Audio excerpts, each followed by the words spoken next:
Nous vous saluons dans le nom merveilleux de Jésus.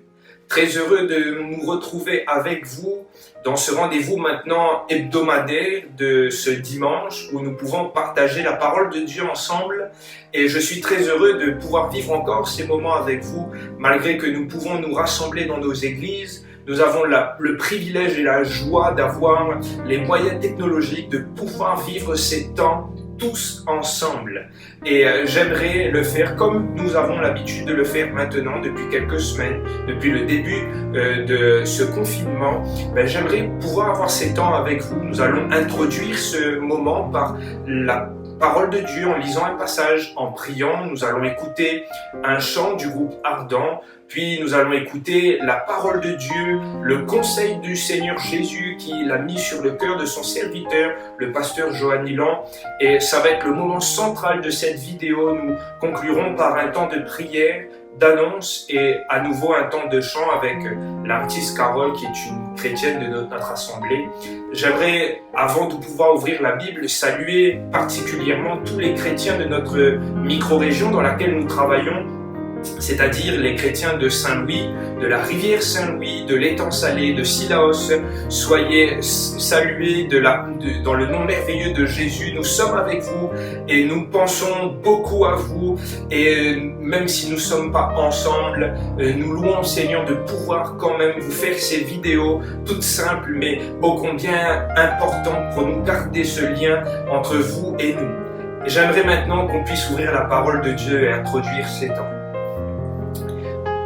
Voilà, j'aimerais pouvoir m'entretenir avec vous et introduire ces moments par une lecture dans la lettre aux Romains au chapitre 8.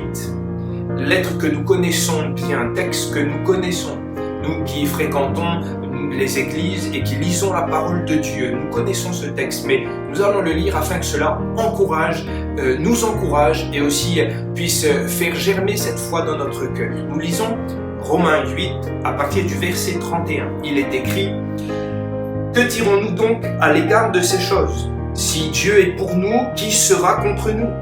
Lui qui n'a point épargné son propre Fils, mais qui l'a livré pour nous tous, comment ne nous donnera-t-il pas aussi toutes choses avec lui? Qui accusera les élus de Dieu? C'est Dieu qui justifie. Qui les condamnera? Christ est mort, bien plus, il est ressuscité. Il est à la droite de Dieu et il intercède pour nous. Qui nous séparera de l'amour de Christ? Sera-ce la tribulation, ou l'angoisse, ou la persécution, ou la faim, ou la nudité, ou le péril, ou l'épée? Selon qu'il est écrit, c'est à cause de toi qu'on nous met à mort tout le jour, qu'on nous regarde comme des brebis destinées à la boucherie. Mais dans toutes ces choses, nous sommes plus que vainqueurs par celui qui nous a aimés. Car j'ai l'assurance que ni la mort, ni la vie, ni les anges, ni les dominations, ni les choses présentes, ni les choses à venir, ni les puissances, ni la hauteur, ni la profondeur, ni aucune créature ne pourra nous séparer de l'amour manifesté en Jésus-Christ notre Seigneur. Alléluia! Alléluia! Quel beau texte qui nous rappelle justement et nous amène à considérer cette question. Mais qu'est-ce qui peut nous séparer de l'amour de Jésus? Qu'est-ce qui peut nous séparer de l'amour de Dieu qui a été manifesté en Jésus? Et l'apôtre Paul nous dit, mais sera-ce la tribulation ou l'angoisse, et on pourrait rajouter même ce virus que nous vivons? Ces temps compliqués, c'est justement ces conditions compliquées qui pourraient nous séparer. Mais la réponse est aussi dans la parole de Dieu, parce que Paul le dit, j'ai l'assurance que rien ne nous séparera de l'amour de Dieu manifesté en Jésus. Et j'aimerais vous inviter à le considérer là où vous êtes. Rien ne peut nous séparer de l'amour de Dieu. Alléluia! Quelle belle révélation que nous avons dans les Écritures. Et nous allons introduire ces temps comme cela en réalisant que rien ne peut nous séparer de l'amour de Dieu manifesté en Jésus. Nous allons lui donner la gloire. Nous allons lui remercier parce que nous avons notre Sauveur, notre bon berger qui est à nos côtés, même quand nous vivons des temps difficiles. Et nous avons cette assurance que rien ne peut nous séparer de son amour. Alléluia. Je vous invite à vous incliner là où vous êtes, à mettre toute chose qui pourrait vous distraire de côté et à réfléchir et à prier le Seigneur en lui demandant sa grâce. Jésus, nous te réclamons, Seigneur Jésus. Nous avons besoin de toi dans ces temps difficiles. Nous avons besoin, Seigneur Jésus, que tu viennes nous visiter là où nous sommes. Seigneur Jésus, tu vois chaque personne derrière l'écran. Tu vois chaque personne qui regarde cette vidéo, Seigneur Jésus.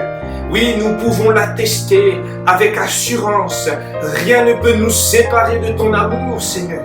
Ces conditions, ce virus ne peut nous séparer de ton amour, Père.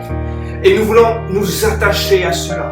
Nous voulons nous attacher à ta parole, Seigneur Jésus. Permets que toutes les conditions, nous pouvons les mettre de côté. Toutes choses qui pourraient être sujets d'angoisse, de difficultés, nous voulons les mettre de côté et nous focaliser sur toi. Permets-nous de changer de perspective, de ne pas regarder à ce qui nous pose problème, ce qui nous embête ici-bas, mais à fixer nos yeux sur toi, le Père. Celui qui nous a donné, Seigneur Jésus, cet héritage que nous avons en Christ. Oui, nous sommes sauvés, enfants de Dieu, et nous voulons, Seigneur Jésus, maintenant te donner la gloire dans ces temps. Que ton nom soit élevé, même dans les temps de difficulté, que ton nom soit élevé comme un étendard sur notre ville, sur notre micro-région, Seigneur Jésus, mais sur notre île de la Réunion, sur notre pays, sur notre monde, Seigneur, nous le prions. À ton nom, nous voulons donner la gloire, Père. Merci pour ce que tu es. Merci pour ce que tu fais. À toi toute la gloire, Jésus. Merci, Père. Merci, Jésus. Alléluia.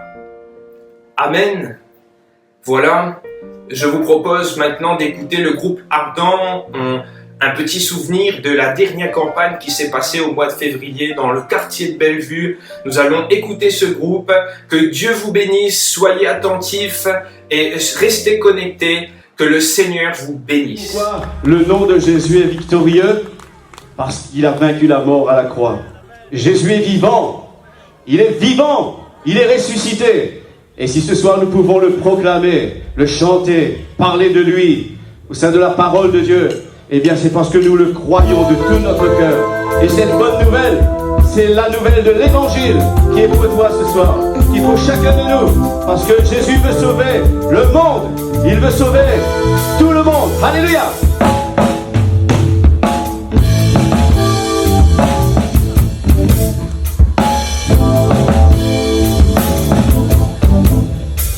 La nouvelle est bien annoncée.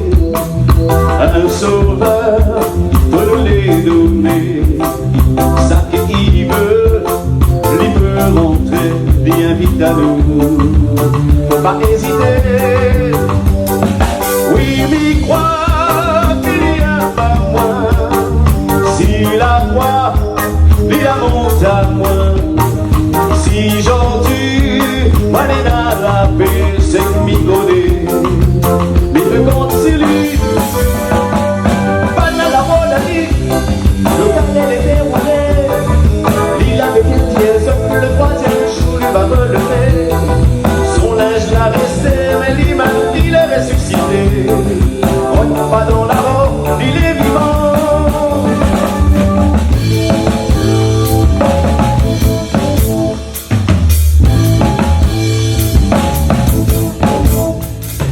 La nouvelle l'est bien annoncée. Un sauveur pour nous les donner. Ça qui veut, lui peut rentrer, lui invite à nous. Faut pas hésiter. Oui, m'y croire qu'il vient à moi. Si la croix, lui la monte à moi. Si j'en tue, moi n'est pas la paix, c'est que m'y connaît. Mais fait compte c'est lui. Pas de la monnaie, le carnet est déroulé. Il avait bien dit à ça que le troisième jour il va me lever. Son linge l'a resté, mais l'image il est ressuscité. Non, pas dans la mort, il est vivant. Pas de la monnaie, le carnet est déroulé. Il avait bien dit à ça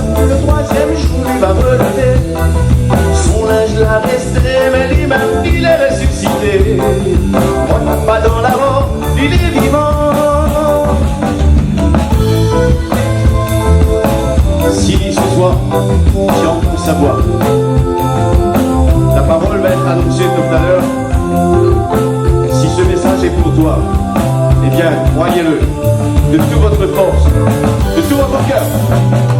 Pendant la rôderie, le galère était brûlé. L'île avait bien dit, le troisième jour il va relever. Son linge l'a resté, mais lui-même il est ressuscité. Non, retourne pas dans la mort, il est vivant. Oh oui, pendant la rôderie, le galère était brûlé. L'île avait bien dit, le troisième jour il va relever.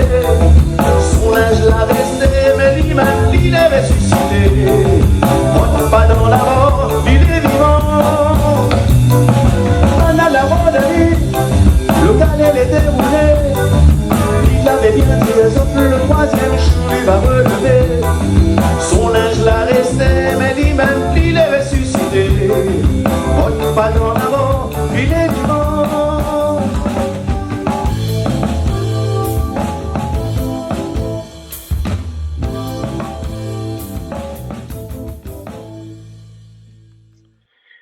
Voilà, bonjour à chacun de vous, très heureux de pouvoir partager avec vous cette vidéo, ce programme.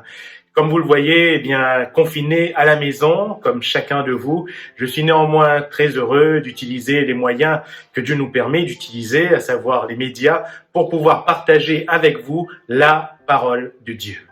J'aimerais lire avec vous un verset qui se trouve dans le premier livre de Samuel, au chapitre 17. Ce sera le verset 47 que nous lirons, et ce verset nous dit ceci: « Et toute cette multitude saura que ce n'est ni par l'épée, ni par la lance que l'Éternel sauve, car la victoire appartient à l'Éternel. Amen. » Car la victoire appartient à l'Éternel. Je vous invite à refaire chez vous toute la lecture de ce chapitre 17, puisque nous y ferons référence tout au long de cette méditation. Mais retenons cette parole de David: la victoire appartient à l'Éternel. Notre Dieu est un Dieu de victoire. Notre Dieu ne connaît pas l'échec. Le Dieu de la Bible, c'est un Dieu qui n'échoue jamais, qui n'est jamais trompé, qui n'est jamais renversé, qui n'est jamais vaincu.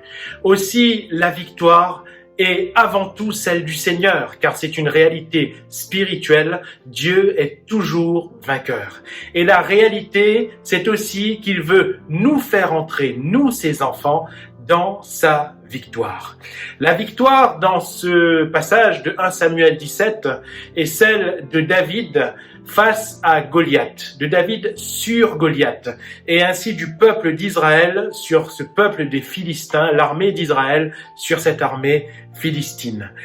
C'est une victoire improbable de David, puisque c'est la victoire de celui qui est regardé comme un enfant, c'est la victoire de celui qui est sans armes de guerre, de celui qui est sans armure, c'est la victoire de celui qui est sans entraînement militaire. Cependant, c'est sa victoire face à un géant de 3 mètres, un géant armé, un géant habitué à la guerre et devant lequel toute l'armée d'Israël va se cacher. C'est donc une victoire que je qualifie d'improbable. Mais cette victoire n'est pas celle de David en soi, comme nous l'avons lu. Il le dit lui-même, cette victoire est celle du Seigneur Dieu Tout-Puissant. C'est Dieu qui nous donne la victoire sur les géants de notre vie. Nous voyons ici qu'il y a victoire parce qu'il y a combat. Et il y a combat parce qu'à la base, il y a défi de la part de ce géant. C'est ce que nous révèle dans le chapitre 17 de 1 Samuel, les versets 8, 9 et 10. Ce géant venait chaque jour pour lancer un défi à l'armée d'Israël en leur disant, si vous pouvez, me donner un homme et qu'il me batte dans le combat, alors nous vous serons assujettis, mais si c'est moi qui le bats, vous nous serez assujettis. Tout Israël fuyait, face au défi de ce géant. Et j'aimerais te poser cette question: y a-t-il un géant qui te jette un défi dans ta vie? Quel est-il? Est-ce une ancienne passion plus grande que toi? Est-ce une situation familiale? Est-ce une situation professionnelle ou financière ou autre, une situation qui te semble tellement grande, un géant, une situation qui est plus grande que toi, plus forte que toi, parce que vis-à-vis d'elle, tu n'as plus de solution. Même si tu es plus petit, comme un enfant, même si tu es désarmé sur le plan humain, même si la peur a commencé à te gagner, sache que la victoire dans ta vie, dans ta situation, appartient à l'Éternel et il te la donne. Comment David a-t-il pu remporter cette victoire?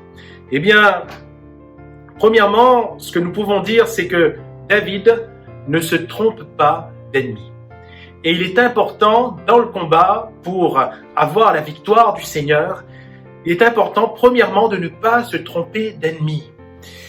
Il y a un homme qui s'en prend à David dans ce passage directement.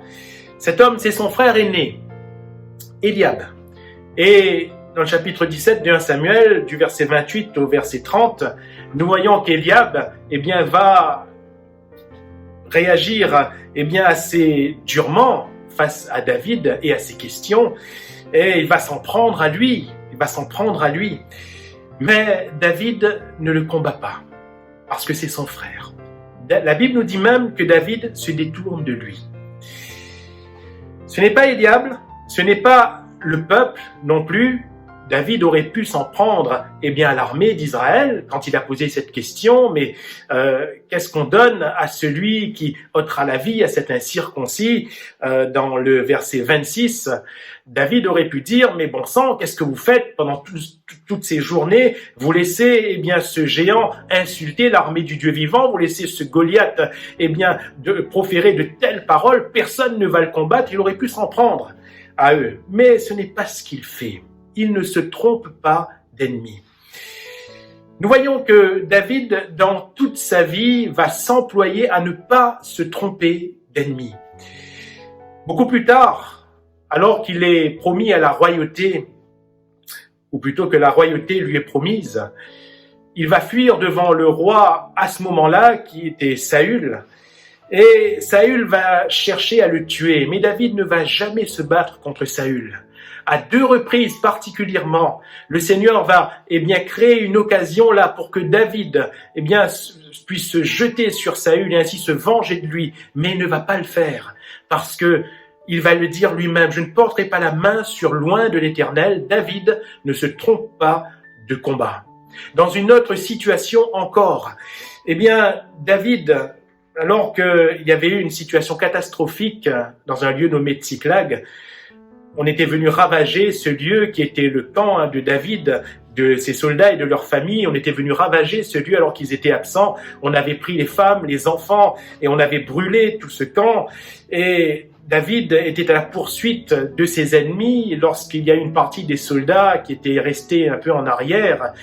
Lorsque David va revenir victorieux de ce combat, la Bible nous déclare que les soldats qui étaient allés avec David jusqu'au bout avaient dit qu'il ne fallait pas donner la même part de butin aux soldats qui étaient restés derrière, mais David va leur répondre, non, nous ne pouvons pas agir ainsi. Pourquoi? Parce que David ne se trompe pas d'ennemi, il ne se trompe pas de combat. On pourrait citer encore d'autres exemples, mais j'aimerais vous dire que nous devons ne pas nous tromper d'ennemi.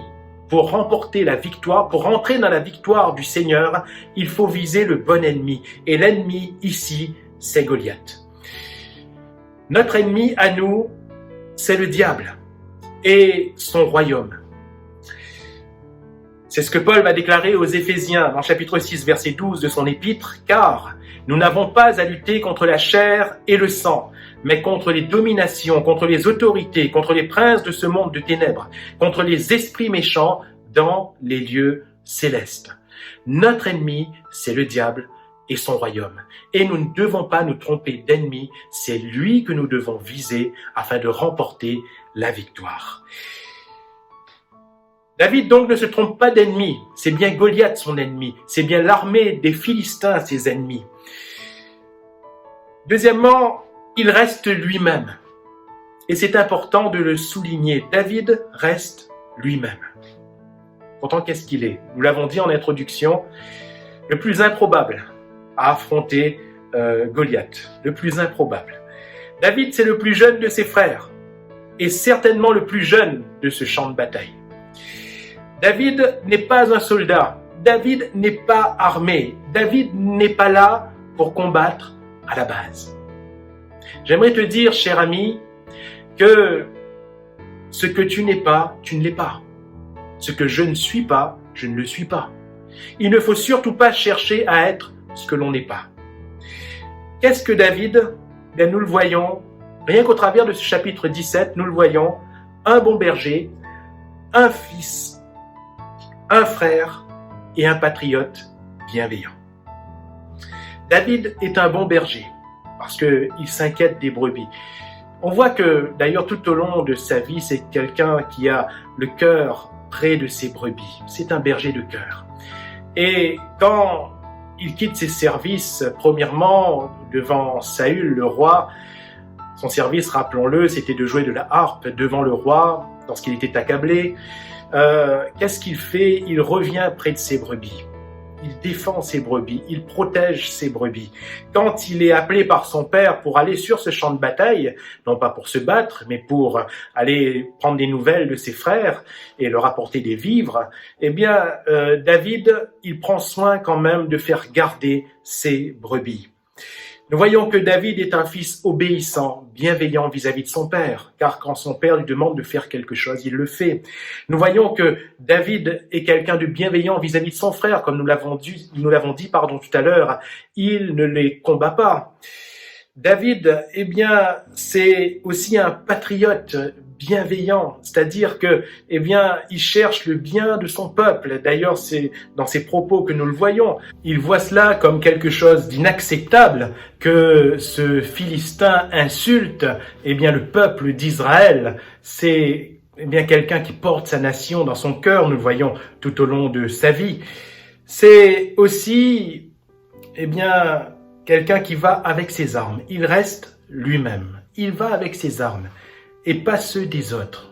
Rappelons le contexte de ce chapitre 17. David, eh bien, Saül va premièrement lui proposer ses propres armes, son armure, son épée. David va essayer d'avancer seulement avec l'armure, mais il voyait qu'il ne le pouvait pas. Il aurait pu faire semblant et continuer ainsi, et il aurait pu se dire « Waouh, là j'ai l'armure du roi, j'ai l'épée du roi, les autres eh bien, vont me respecter de la sorte. » Mais ce n'était pas ses armes. Il fallait qu'il reste lui-même, et il fallait qu'il aille avec ses armes à lui. C'était quoi ses armes ? C'était un berger. Il avait quoi comme arme ? Il avait eh bien une fronde, et il est allé chercher des pierres polies dans la rivière. Aussi, nous ne pouvons pas et nous ne devons pas eh bien, chercher à être quelqu'un d'autre.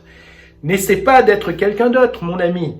N'envie pas l'expérience ou la foi d'un autre, mais reste toi-même. C'est avec ce que tu es que Dieu veut travailler. Dieu a donné la victoire à David à partir de ce qu'il était. Alléluia. Et si David a remporté cette victoire, c'est parce qu'il ne se trompe pas d'ennemi, c'est parce qu'il reste lui-même, mais c'est aussi et surtout parce qu'il va au nom de l'Éternel. Le nom de l'Éternel. Eh bien, le nom de l'Éternel n'est absolument pas une formule qui va nous donner une autorité ou une victoire lorsque nous la prononcerons. Dans le Nouveau Testament, il est aussi et surtout question du nom de Jésus, qui n'est là encore pas une formule magique à prononcer pour voir les puissances des ténèbres être anéanties. L'exemple des fils de Séva en est une illustration. Nous rappelons que ces fils de Séva allaient devant les démoniaques et ils voulaient les chasser en prononçant le nom de Jésus. Ils disaient au nom de Jésus que Paul prêche. Bien sûr que les démons ne s'enfuyaient pas, ne partaient pas, parce que ce n'est pas une formule. Et les démons, au contraire, leur faisaient du mal à ces fils de Séva.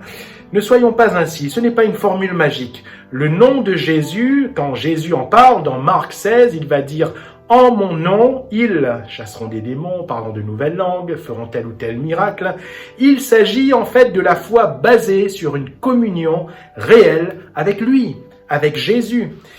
David ose dire qu'il marche au nom de l'Éternel, car, premièrement, David est rempli du Saint-Esprit.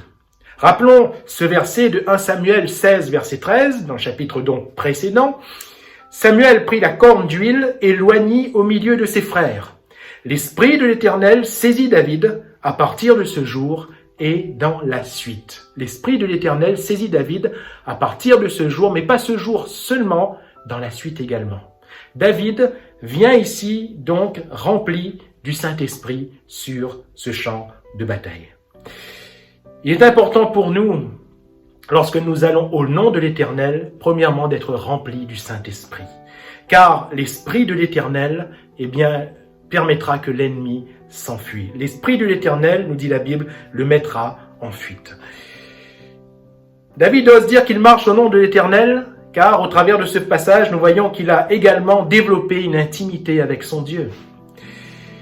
Le verset 34 de 1 Samuel 17 nous dit ceci, David dit à Saül, « Ton serviteur faisait paître les brebis de son père, et quand un lion ou un ours venait en enlever une du troupeau, je courais après lui, je le frappais et j'arrachais la brebis de sa gueule.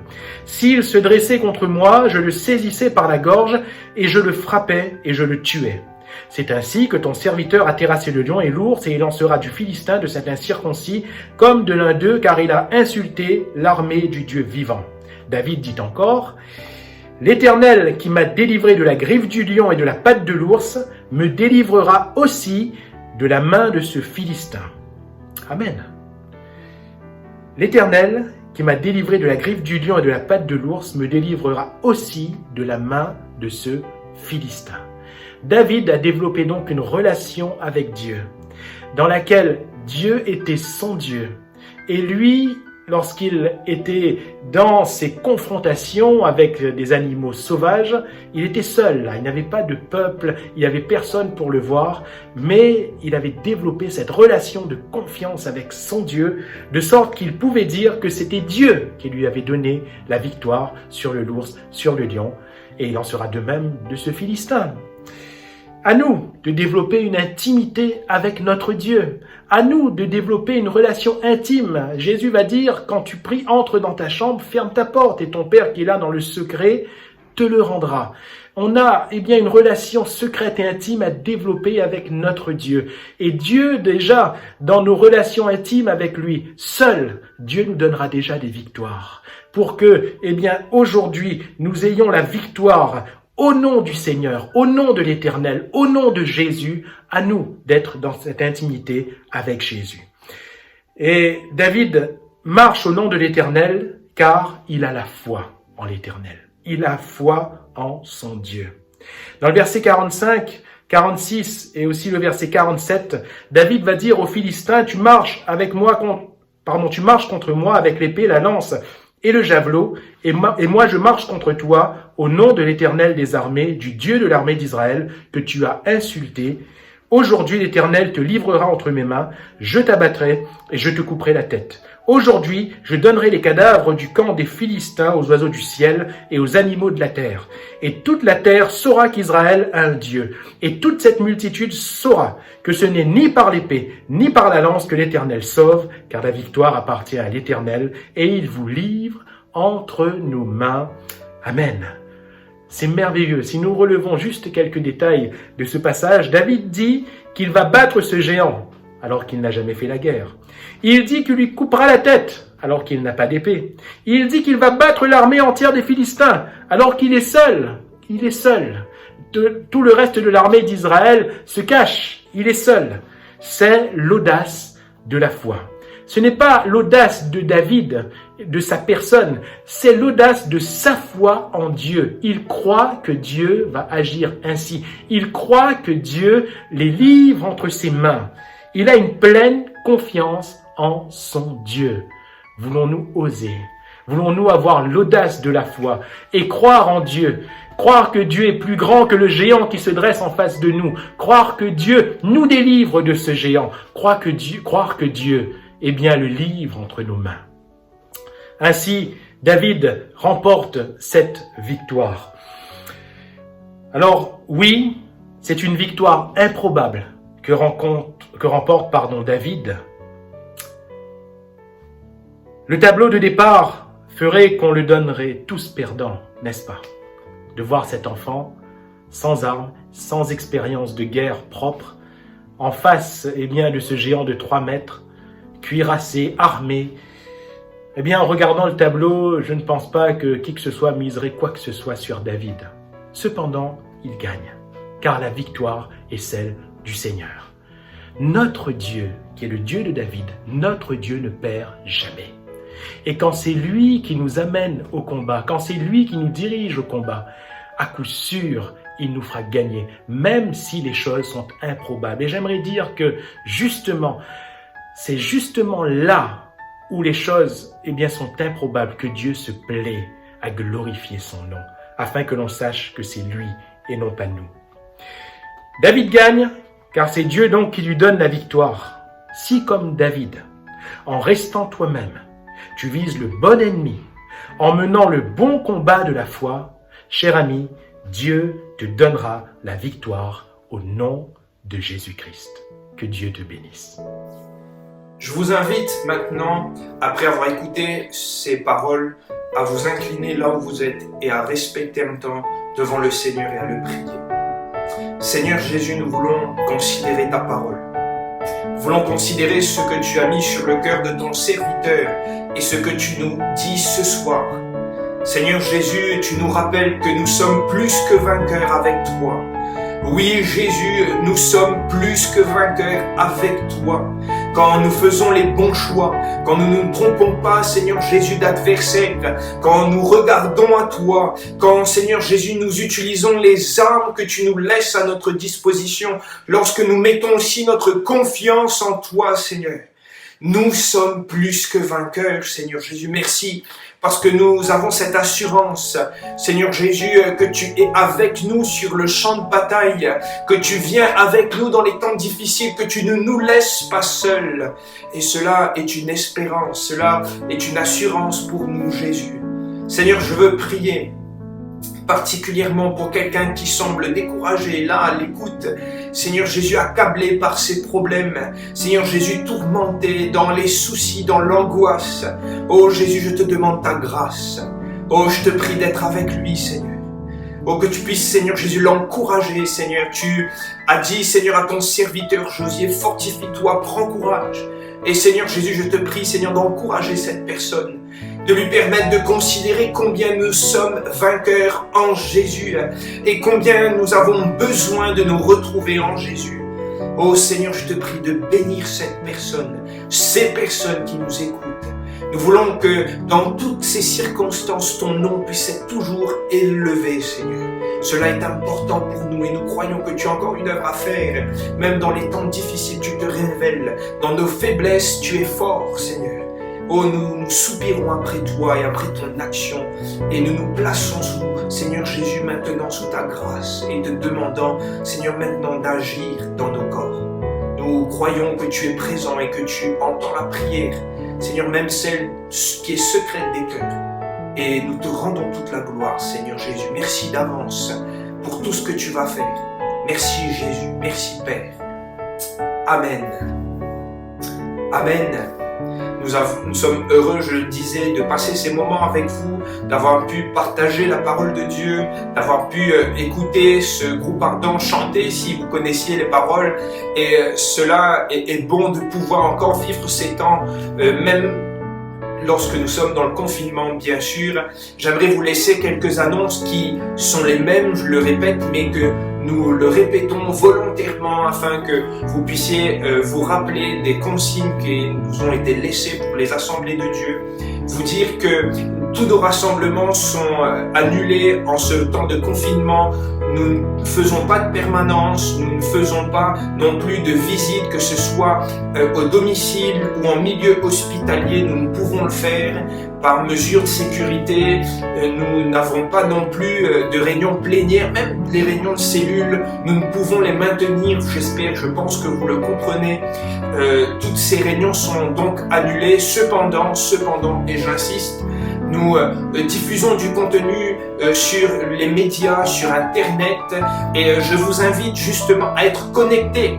Vous voyez en bas de l'écran s'afficher notre YouTube, notre chaîne YouTube, notre Facebook, notre site espoir.re, dédié particulièrement pour les membres de notre église, de notre micro-région, mais aussi ouvert pour vous tous qui regardez. N'hésitez pas à aller regarder les vidéos, elles sont là pour vous. Pareil, nous avons un site vie.re qui est site des médias, des assemblées de Dieu de l'île de la Réunion. Des contenus sont diffusés toute la semaine. Donc, restez connectés. Ne vous dispensez pas justement de cette bonne semence qui est présente. Venez et mangez. C'est important que nous puissions toujours venir à la source dans ces moments. Aussi, j'aimerais vous faire cette annonce un peu particulière, c'est que toute la semaine prochaine, avec le pasteur Johan et sous son initiative, nous allons diffuser toute la semaine, tous les soirs, du lundi au vendredi, les prédications du pasteur Lenormand qui était présent avec nous lors de Esprit et Vie et qui avait fait une semaine d'édification. Nous rediffusons les prédications, ces messages, cette série du lundi au vendredi de la semaine prochaine. Alors restez connectés, vous allez le voir sur Facebook et sur le site vie.re toute la semaine prochaine. En tout cas, on arrive maintenant à la fin et j'aimerais à nouveau vous saluer, à nouveau vous exprimer mon souhait de pouvoir vous revoir au plus vite. Mais pour cela, il est important pour nous de respecter les gestes barrières, les consignes de sécurité. Nous vous portons dans nos cœurs et je parle pour moi comme pour tous les pasteurs de la micro-région. Si vous avez quoi que ce soit, n'hésitez pas à nous appeler. Vous retrouvez nos coordonnées sur le site Espoir, sur le site addréunion.fr. N'hésitez pas à nous contacter, quel que soit le besoin, et nous serons heureux de pouvoir vous aider, de pouvoir prier avec vous, de pouvoir être aussi des intercesseurs pour vous dans vos situations. Vous nous manquez, l'Église nous manque, je le répète, mais nous prions afin que ces temps cessent vite, que la guérison vienne sur notre pays et que nous puissions enfin nous rassembler. En tout cas, que Dieu vous bénisse. Je vous laisse avec Carole qui va vous interpréter un chant de son répertoire et soyez bénis dans ce programme.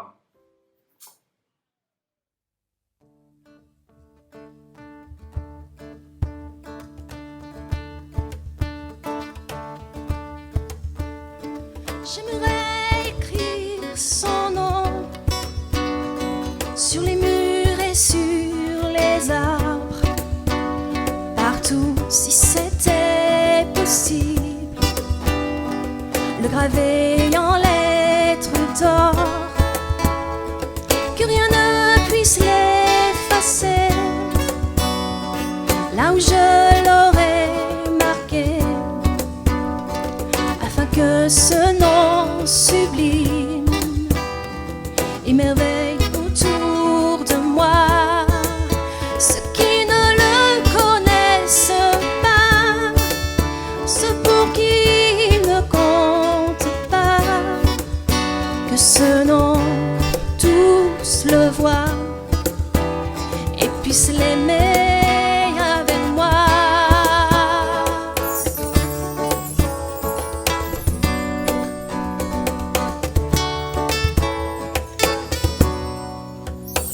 J'aimerais écrire son nom sur les murs et sur les arbres, partout si c'était utile, qu'il soit gravé dans les cœurs, que rien ne puisse l'effacer, là où je l'aurais marqué, et que de ce nom sublime toute vie soit imprégnée.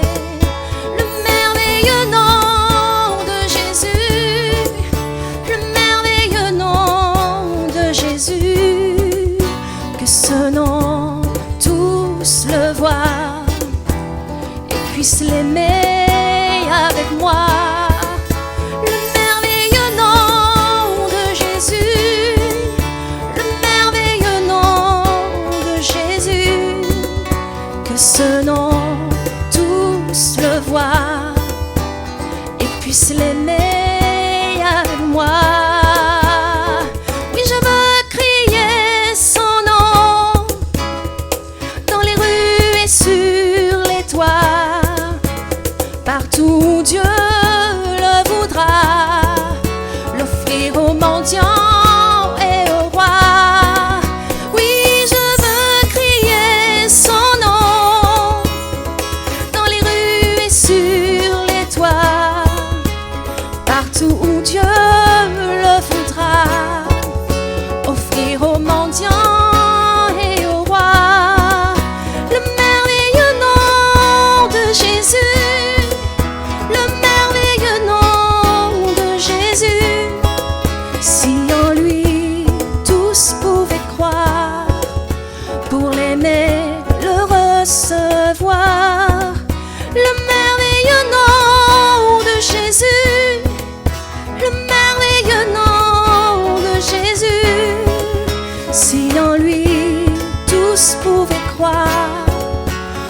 aimer le recevoir.